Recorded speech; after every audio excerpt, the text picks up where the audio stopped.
Hello and welcome to Computerology academy. और आज हम लोग बात करेंगे कि जो जेपीएससी की प्रीलिम्स की सिलेबस है, क्योंकि ऐसी बातें चल रही है, ऐसी सब जगह से इंफॉर्मेशन निकल कर आ रही है कि बहुत जल्दी ही जेपीएससी की वैकेंसी आने वाली है। अब ऐसी परिस्थिति में क्या है कि बहुत सारे लोग तो पहले से जेपीएससी के एग्ज़ाम देते आ रहे होंगे, बहुत सारे लोग इसके बारे में जानते होंगे, बहुत सारे लोगों ने इसके बारे में पढ़ाई भी चालू कर दी होगी कि हमें जेपीएससी के एग्ज़ाम देनी है। लेकिन जो लोग अब ये सोच रहे हैं कि अब हमें तैयारी चालू करनी है, तो किसी भी चीज़ की तैयारी चालू करने से पहले उसके बारे में, उसके सिलेबस के बारे में, कहाँ से पढ़ाई करनी है, क्या क्या सोर्सेज होनी चाहिए, कहाँ से आपको चीज़ें मिलेंगी, ये सारी चीज़ें जानना बहुत ही आवश्यक होता है। ठीक है, तो यहाँ पर सबसे पहले हम लोग चालू करेंगे, बात करेंगे कि जो प्रारंभिक परीक्षा है तो उसके बारे में पहले देख लीजिए कि पाठ्यक्रम क्या है। तो यहाँ पर हम लोग देखेंगे कि जो प्रारंभिक परीक्षा है इसमें दो अनिवार्य यानी कि कंपलसरी पेपर होंगे, दो कंपलसरी पेपर होंगे और उसमें से एक जो रहेगा उसमें झारखंड स्पेसिफिक की क्वेश्चन आएगी और दूसरा जो पेपर होगा वो अपना जीएस का पेपर होगा। तो यहाँ पर हम लोग देखेंगे सामान्य अध्ययन पेपर 1 सबसे पहले, जिसमें कि आपको पूरी इंडिया के बारे में हिस्ट्री, ज्योग्राफी, इकोनॉमिक्स, पॉलिटी ये सारी चीज़ें जाननी चाहिए ताकि आप इसके पेपर को सॉल्व कर सकें, सही उत्तर दे सकें। अब यहाँ पर दूसरा जो पेपर होगा वो होगा हमारा झारखंड स्पेसिफिक यानी कि सामान्य अध्ययन पत्र 2 पेपर 2। ये जो होगा ये झारखंड स्पेसिफिक पेपर होगा जिसमें कि स्पेसिफिकली झारखंड के बारे में पूछा जाएगा। वहां पर क्या क्या पूछा जाएगा उसकी डिटेल हम लोग आगे देखेंगे। तो पहले देख लेते हैं कि यहाँ पर जो सामान्य अध्ययन पेपर 1 है इसमें क्या क्या सिलेबस में दे रखा है, क्या क्या आपको पढ़ने की आवश्यकता है।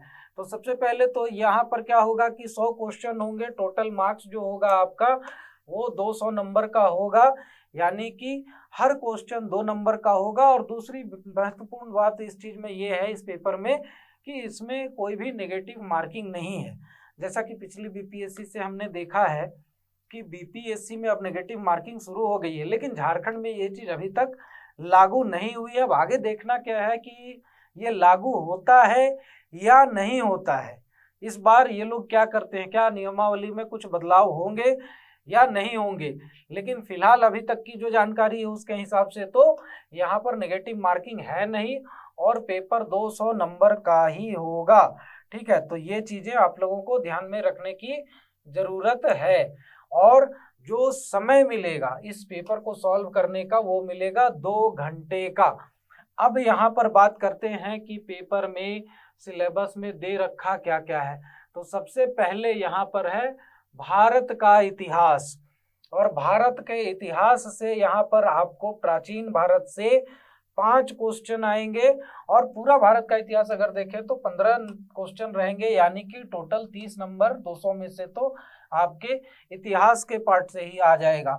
और उसके बाद प्राचीन भारत के 5 क्वेश्चन के बाद मध्यकालीन भारत से भी 5 क्वेश्चन रहेंगे और आधुनिक भारत से 5 क्वेश्चन रहेंगे, यानी कि तीनों सेक्शन को इक्वल वेटेज दिया गया है। सारे में से 5-5 क्वेश्चन आएंगे, टोटल 15 क्वेश्चन रहेंगे, 30 नंबर की आपको यहाँ पर लाभ होगा अगर आपने सही से पढ़ाई की तो। अब यहाँ पर देखिए उसके बाद क्या है कि भारत का भूगोल। एक चीज यहाँ पर देखने वाली बात क्या है कि यहाँ पर पूरा भूगोल नहीं है, सिर्फ हमें भारत का भूगोल पढ़ना है। ठीक है, अब यहाँ पर भारत के भूगोल में भी क्या है, टोटल जो क्वेश्चन रहेंगे 10 नंबर के रहेंगे, इसमें इतिहास से कम वेटेज दिया गया है, सीधा 2/3 हो गया है भूगोल का जो वेटेज है अगर हम लोग इतिहास की बात करें तो उसकी तुलना में। ठीक है, तो सामान्य भूगोल से यहाँ पर 3 सवाल रहेंगे, उसके बाद भौतिक भूगोल फिजिकल ज्योग्राफी से यहाँ पर भारत का। एक चीज ध्यान रखना है कि ये सारे भारत के संदर्भ में रहेंगे, ऐसा नहीं है कि आपको कहीं से भी सवाल पूछ लिया जाएगा, ये सारे भारत के ही संदर्भ में रहेंगे। उसके फिर आर्थिक भूगोल, भारत के आर्थिक भूगोल से 2 प्रश्न रहेंगे और सामाजिक और जनसंख्या भूगोल से 2 प्रश्न रहेंगे। टोटल हो गए 10 सवाल। अब यहाँ पर उसके बाद हमें देखना क्या है कि भारतीय राज्य व्यवस्था और शासन यानी कि पॉलिटी का पार्ट आ गया आपका। अब अगेन इसमें यहाँ पर क्या है कि 10 क्वेश्चन 10 सवाल रहेंगे भारतीय राज्य व्यवस्था और शासन से, और इसमें भारत के संविधान से 4 प्रश्न रहेंगे। लोक प्रशासन यानी कि पब्लिक एडमिनिस्ट्रेशन, लोक प्रशासन और सुशासन, public administration and good governance, तो इससे रिलेटेड यहाँ पर आपको 4 प्रश्न मिलेंगे। और विकेंद्रीकरण और पंचायत और नगर पालिका से 2 प्रश्न रहेंगे, जो हमारा 73वां और 74वां संविधान में संशोधन हुआ था, जिसके थ्रू यहाँ पर पंचायती राज और लोकल सेल्फ गवर्नमेंट की जो सिस्टम आई थी, म्युनिसिपैलिटी ये सब की, उससे रिलेटेड यहाँ पर स्पेसिफिकली 2 सवाल रहेंगे। तो ये चीज ध्यान रखना है, उस पर बढ़िया से फोकस करना है, कुछ भी उस पर छूटना नहीं चाहिए। अब आ जाइए कहाँ, आर्थिक और सतत विकास यानी कि economic development and sustainable development. तो अगेन यहाँ पर इससे 10 प्रश्न रहेंगे और इसमें भारतीय अर्थव्यवस्था की मूलभूत विशेषताएं, इनसे पार्ट से 4 प्रश्न रहेंगे भारतीय अर्थव्यवस्था से, और सतत विकास और आर्थिक मुद्दों से फिर 4 सवाल रहेंगे, सस्टेनेबल डेवलपमेंट और उससे रिलेटेड इश्यूज से। और उसके बाद क्या है, आर्थिक सुधार और वैश्वीकरण, तो जो भी हमें इकोनॉमिक रिफॉर्म्स करने, आर्थिक सुधार करते आ रहे हैं, करेंगे या हो रहा है अभी, इन सब चीजों से प्लस ग्लोबलाइजेशन से, वैश्वीकरण से, इससे टोटल 2 सवाल रहेंगे। तो फिर से ये पूरा हो जाता है 10 सवाल, यानी कि 20 नंबर के इकोनॉमिक्स से क्वेश्चन आएंगे। अब हम देखते हैं यहाँ पर विज्ञान और प्रौद्योगिकी, साइंस एंड टेक्नोलॉजी। तो यहाँ पर फिर से वेटेज इसका बढ़ जाता है, यहाँ पर टोटल 15 सवाल आएंगे इससे, और सामान्य विज्ञान जनरल साइंस, इससे आएंगे 6 प्रश्न। तो भैया जो फिजिक्स केमिस्ट्री बायोलॉजी जो भी है, इन सब चीज़ों की अच्छे से जानकारी रखिएगा, क्योंकि सामान्य विज्ञान से यहाँ पर 6 प्रश्न आएंगे। फिर क्या है, कृषि और प्रौद्योगिकी विज्ञान, तो यहाँ पर कृषि से और प्रौद्योगिकी से भी जो है टोटल 6 सवाल आएंगे, इससे रिलेटेड भी जानकारी आपको अच्छे से रखनी है।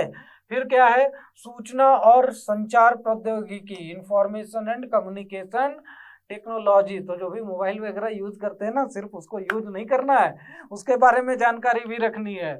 ठीक है, 2G के ज़माने से होते होते यहाँ तक आ गए हैं, 5G आने वाला है, तो उसके बारे में कौन कैसे वर्क करता है, क्या है नहीं है, कंप्यूटर यूज करते हैं, फोन यूज करते हैं, लैपटॉप यूज करते हैं, सबके बारे में जानकारी भी रखनी है, तभी ये 3 प्रश्न आपके हल हो पाएंगे, तभी इसके नंबर आपको मिल पाएंगे। ठीक है, अब इसके बाद आ जाते हैं हम लोग झारखंड विशिष्ट प्रश्न। ठीक है, तो जो हमारा पेपर 2 का सिलेबस है, उसी से रिलेटेड यहाँ पर भी क्वेश्चन आ जाते हैं।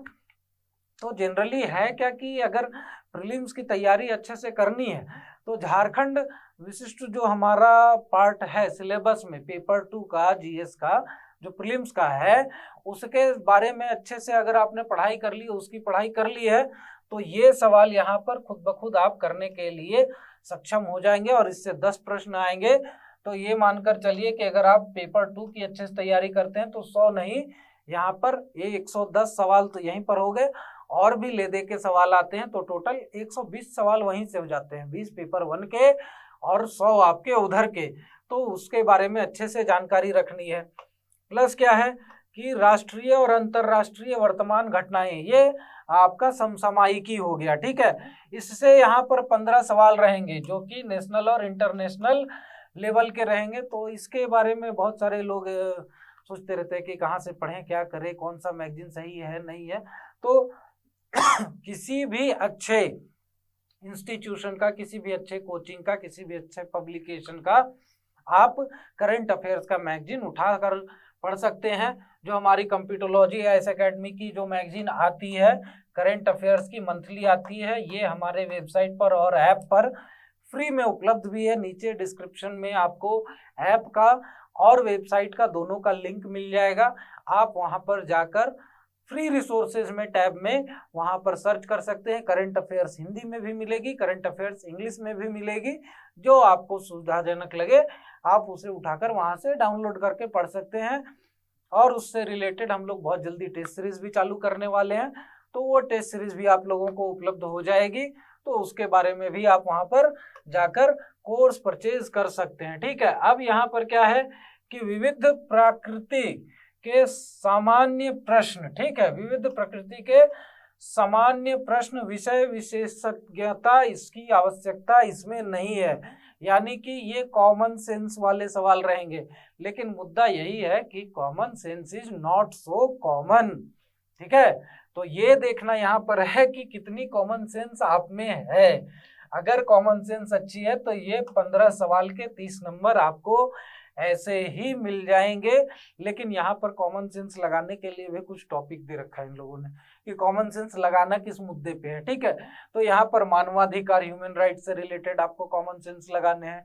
उसके बाद क्या है, पर्यावरण संरक्षण, जैव विविधता और जलवायु परिवर्तन, यानी कि ये पूरा इन्वायरमेंट एंड इकोलॉजी हो गया आपका। उसके बाद क्या है, शहरीकरण, अर्बनाइजेशन से रिलेटेड, खेल कूद से रिलेटेड है, डिजास्टर मैनेजमेंट, आपदा प्रबंधन है यहाँ पर। तो आप यहाँ पर जैसा कि देख रहे हैं कि गरीबी और बेरोजगारी पुरस्कार, संयुक्त राष्ट्र और अंतर्राष्ट्रीय एजेंसियां, ये पूरा 8 चीजों का एक लंबा सा लिस्ट दे रखा है इन सब चीजों के बारे में। अब कॉमन सेंस कहाँ से लाएगा आदमी, ये सारी चीजें तो स्पेसिफिक हैं, इसके बारे में विशेषज्ञता तो चाहिए ही चाहिए। तो फिर ये कैसे लिख देते हैं कि ये विशेषज्ञता की आवश्यकता इसमें नहीं है, तो ऐसे ही जानकारी मिल जाएगी क्या। तो चलिए, ये तो कहने की बातें हैं। तो ये आप लोगों ने देख लिया कि आपके जो पूरे 100 सवाल हैं वो किस तरह से आएंगे, कहाँ कहाँ से आएंगे। करंट अफेयर्स के लिए आप हमारी मैगजीन डाउनलोड कर सकते हैं। और झारखंड विशेष अगर आपको अध्ययन करना है, झारखंड स्पेसिफिक किताब चाहिए, तो ये हमारी किताब है जो कि हमारे वेबसाइट के थ्रू भी आप मंगवा सकते हैं। किताब दुकान में भी ये बहुत जल्दी उपलब्ध हो जाएगी, पब्लिश होने वाली है। तो इस किताब को पढ़कर आपको सारी जानकारी, क्योंकि ये पूरा सिलेबस के हिसाब से यहाँ पर कंपाइल्ड है। ठीक है, तो ये पेपर 2 की किताब है। और यहाँ पर अगर हम लोग सामान्य अध्ययन द्वितीय पेपर देखें तो यहाँ पे देखिए 200 नंबर का ये भी आएगा। और इसमें भी जो समय है 2 घंटे का है। और जो किताब हमने अभी बताया उसकी सिलेबस पूरी इसी हिसाब से तैयार की गई है, उसके सारे कंटेंट इसी हिसाब से मिलेंगे। अब यहाँ पर जैसे पहला पार्ट जो है झारखंड का इतिहास हमें पढ़ना है, लेकिन झारखंड के इतिहास में भी स्पेसिफिकली क्या पढ़ना है और किस क्षेत्र से कितने सवाल आएंगे, ये पूर्णतः यहाँ पर विशिष्ट रूप से दिया हुआ है। तो पहला जो है यहाँ पे वो है मुंडा प्रशासनिक व्यवस्था, इससे एक प्रश्न आएगा। नागवंशी प्रशासनिक व्यवस्था, इससे एक प्रश्न आएगा। पढ़ा पंचायत प्रशासनिक व्यवस्था, इससे एक प्रश्न आएगा। मांझी परगना प्रशासनिक व्यवस्था, इससे एक प्रश्न आएगा। उसके बाद मानकी मुंडा प्रशासनिक व्यवस्था, इससे एक प्रश्न आएगा। ढोकलो सोहर प्रशासनिक व्यवस्था, इससे भी एक प्रश्न आएगा। और जाति पंचायत प्रशासनिक व्यवस्था, जो और भी बहुत सारे हैं, उससे यहाँ पर 2 प्रश्न आएंगे। तो यहाँ पर एक चीज ध्यान रखना है कि इन 6 पर आपको ज्यादा फोकस करना। ये 2 प्रश्न के लिए आप ऊपर से पढ़ लीजिए, लेकिन इसके पीछे ज्यादा समय नहीं देना है। उसके पीछे का कारण ये है कि अगर आप ये 2 प्रश्न के पीछे भागेंगे तो आपके बहुत सारे प्रश्न छूट जाएंगे, क्योंकि बाकी की इन 6 जनजातियों के अलावा जो जनजातियां हैं उनकी गिनती बहुत ज्यादा है। और सबके बारे में पढ़ना और उसके बारे में जानकारी रखना ये एक बहुत ही मुश्किल काम है, ये एक बहुत ही मुश्किल मुद्दा है। और इसीलिए इन सब के पीछे भागने से अच्छा है कि इन 6 को आप पकड़िए, बाकी 2 पढ़ लीजिए। बना तो बना, नहीं तो उसके बारे में टेंशन नहीं लेना है। ठीक है, फिर यहाँ पर आ जाते हैं। झारखंड में बहुत सारे आंदोलन हुए हैं, तो उन आंदोलनों से रिलेटेड जो भी सवाल आएंगे उनकी कुल गिनती होगी 7 प्रश्न की। और उसमें भी यहाँ पर अगर हम लोग देखें तो झारखंड में सदान है, झारखंड के आदिवासी हैं, झारखंड में स्वतंत्रता सेनानी है, झारखंड में प्रसिद्ध हस्तियों के नाम है, झारखंड का राज्य का दर्जा पाने के लिए जो आंदोलन हुए, राज्य का गठन कैसे हुआ, इससे रिलेटेड है। तो झारखंड में सदान से जो रिलेटेड क्वेश्चन है वो एक आएगा, झारखंड के आदिवासियों से रिलेटेड एक प्रश्न रहेगा, फिर वहां पर स्वतंत्रता सेनानियों के बारे में एक प्रश्न रहेगा, प्रसिद्ध हस्तियों के बारे में एक प्रश्न रहेगा, और उसके बाद जो राज्य को दर्जा मिला राज्य का 15 नवंबर 2000 को, उससे रिलेटेड यहाँ पर 2 प्रश्न आएंगे। तो उसके बारे में कब से आंदोलन चालू हुआ, किस तरह से साइमन कमीशन के सामने भी झारखंड वासियों ने डिमांड रखा था कि हमें एक अलग राज्य बनाकर दिया जाए झारखंड को, तो उस समय से ये आंदोलन चलते आ रहा है, कैसे कैसे ये धीरे धीरे बढ़ा, डेवलप हुआ और किस तरह से झारखंड राज्य की उत्पत्ति हुई, इन सारी चीजों के बारे में यहाँ पर जानकारी आपको होनी चाहिए। अब यहाँ पर बात करते हैं कि झारखंड की विशिष्ट पहचान, झारखंड की एक अलग पहचान। तो यहाँ पर सबसे पहले क्या होगा कि झारखंड की सामाजिक विशेषताओं के बारे में एक प्रश्न रहेगा, झारखंड की सांस्कृतिक विशेषताओं के बारे में एक प्रश्न रहेगा, जिसमें कि आपको वही डांस फॉर्म और म्यूजिक वगैरह बाकी चीजें जो है किस तरह से नृत्य एवं संगीत वगैरह के बारे में ये चीजें जाननी है। राजनीतिक विशेषता के बारे में एक प्रश्न रहेगा, उसके बाद आर्थिक विशेषता से एक प्रश्न रहेगा और धार्मिक विविधता से भी एक प्रश्न रहेगा। कुल मिलाकर यहाँ पर 5 प्रश्न रहेंगे। फिर उसके बाद अगर हम लोग झारखंड की कला और संस्कृति और आदिवासी संस्कृति के बारे में आ जाते हैं, तो यहाँ पर क्षेत्रीय साहित्य से एक प्रश्न रहेगा, कला एवं नृत्य से एक प्रश्न रहेगा, क्षेत्रीय संगीत और वाद्य यंत्र से रहेगा, पर्यटन स्थल जो कि प्राकृतिक हो, पुरातत्व हो, ऐतिहासिक हो, कोई भी हो, उनसे एक प्रश्न रहेगा, और जनजातीय जातियों की विशेषताओं से भी कि उनका खान पान कैसा है, वेशभूषा कैसी है, किस उनका भोजन वगैरह की प्रवृत्ति है, ये सारी चीजों से रिलेटेड भी एक प्रश्न रहेगा। तो यहाँ पे कुल मिलाकर फिर 5 प्रश्न आपके हो जाएंगे। उसके बाद अगर हम लोग बोले तो 5 प्रश्न झारखंड के साहित्य और लेखकों से रिलेटेड रहेगा। 5 प्रश्न तो झारखंड का साहित्य, किताबों के नाम, उनके लेखकों के नाम, भाषा के नाम, किस भाषा में कौन कौन सी रचनाएं हुई हैं, इन सब चीजों की जानकारी आपको रहनी चाहिए। फिर क्या है कि झारखंड के महत्वपूर्ण शिक्षण संस्थान, तो बहुत बार आपने देखा होगा कि शिक्षण संस्थान अभी तक जिन लोगों ने दिया होगा पेपर, और बेहतर ये होगा कि सबसे पहले तो आप पिछले 2 जेपीएससी जब से सिलेबस नया आया है उसके बाद से जो जेपीएससी की एग्जाम्स हुई हैं उसके क्वेश्चन आप ले लीजिए और उनको पढ़कर देखिए कि वहाँ पर क्या क्या सवाल पूछे गए हैं, उसके हिसाब से आप तैयारी करने उतरिएगा, बहुत बेहतर तरीके से आपकी तैयारी हो पाएगी। ठीक है, तो यहाँ पे क्या है कि झारखंड के महत्वपूर्ण शिक्षण संस्थानों के बारे में आपको पढ़ना, इससे 3 सवाल रहेंगे। झारखंड में खेल जगत से रिलेटेड 5 सवाल रहेंगे, इससे भी आपको जानकारी होनी चाहिए। तो यहाँ पर आप देखेंगे कि ये हॉकी, फुटबॉल, ये सब चीज़ों के बहुत सारे खिलाड़ी झारखंड से निकलते रहते हैं, क्रिकेट के भी निकल रहे हैं, बैडमिंटन के, कुश्ती के, तीरंदाजी के, तो इन सब चीज़ों से रिलेटेड भी यहाँ पर आपको 5 सवाल मिलेंगे। अगर उसके बाद हम बात करें कि झारखंड में भूमि संबंधित जो कानून है, अधिनियम है, तो इससे कुल 12 प्रश्न रहेंगे। 5 रहेंगे आपके छोटा नागपुर काश्तकारी अधिनियम से, 5 सवाल रहेंगे आपके संथाल परगना काश्तकारी अधिनियम से, और 2 सवाल राज्य में जो बाकी के अधिनियम है, ठीक है, भूमि संबंधित, उनसे रहेंगे। तो बाकी की लिस्ट बहुत लंबी है। फिर यहाँ पे 2 नंबर छोड़ी, 2 क्वेश्चन छोड़ ही देना है, 4 नंबर, इसके बारे में परेशान नहीं होना है, क्योंकि बाकी के नियम कानून पढ़ते पढ़ते वकालत हो जाएगी, फिर भी हो सकता है सवाल छूट जाए। तो उससे अच्छा है कि आप CNT और SPT, छोटा नागपुर काश्तकारी अधिनियम और संथाल परगना काश्तकारी अधिनियम, ये 2 पढ़ें। 12 में से 10 सवाल ही पकड़ कर चले। ऐसे भी ऐसा तो है नहीं कि आपको टॉप मारना है फ्री में और 100% क्वेश्चन करने हैं, तो उससे आप बहुत आगे निकल जाएगा। ये तो बस एक पास है जो कि आपको जनरेट करना है ताकि आप मेंस में बैठ सकें। तो रेस में सबसे आगे रहना है, बस इतना ही देखना है, लेकिन इतने परसेंटेज लाने हैं ऐसी तो कोई बात है नहीं यहाँ पे। ठीक है, अब यहाँ पर हम बात करते हैं कि अगला जो है वो सेक्शन है 1947 से आर्थिक विकास का इतिहास और झारखंड का भूगोल। तो झारखंड में किस तरह से आर्थिक विकास हुआ है और झारखंड की भौगोलिक परिस्थिति कैसी है, इन दोनों चीजों से यहाँ पर सवाल आएंगे। तो अगर हम लोग बात करें 1947 से, तो 1947 से झारखंड था ही नहीं, फिर भी झारखंड था, फिजिकली था, ज्योग्राफिकली था।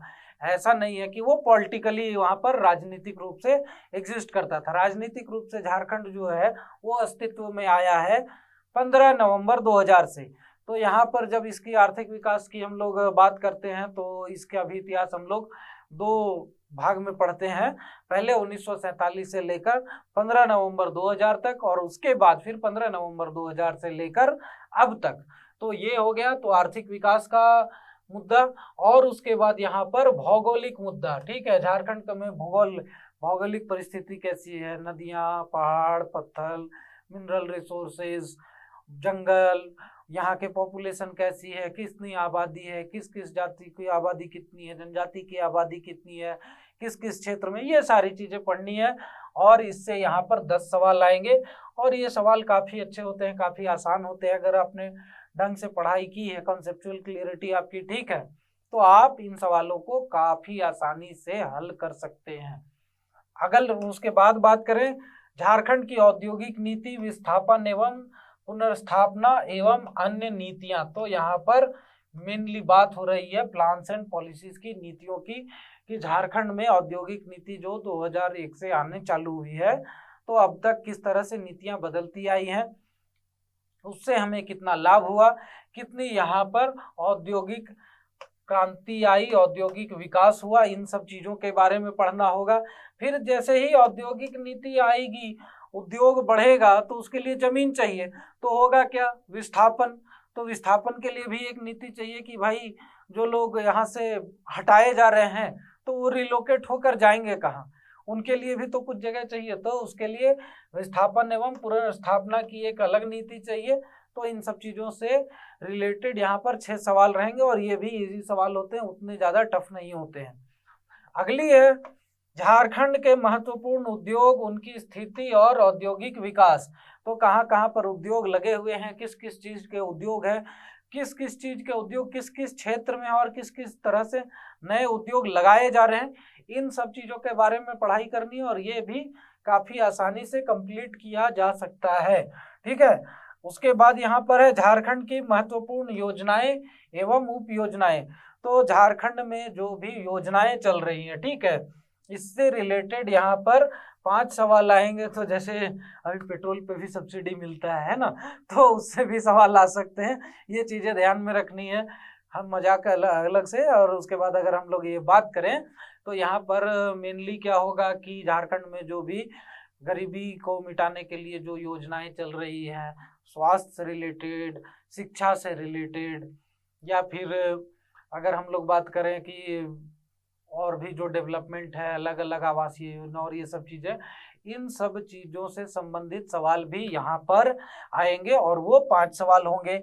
उसके बाद क्या है, झारखंड का वन प्रबंधन और जैव विविधता संरक्षण, यानी कि अब यहाँ पर इन्वायरमेंट एंड इकोलॉजी से रिलेटेड झारखंड स्पेसिफिक ये सवाल आएंगे।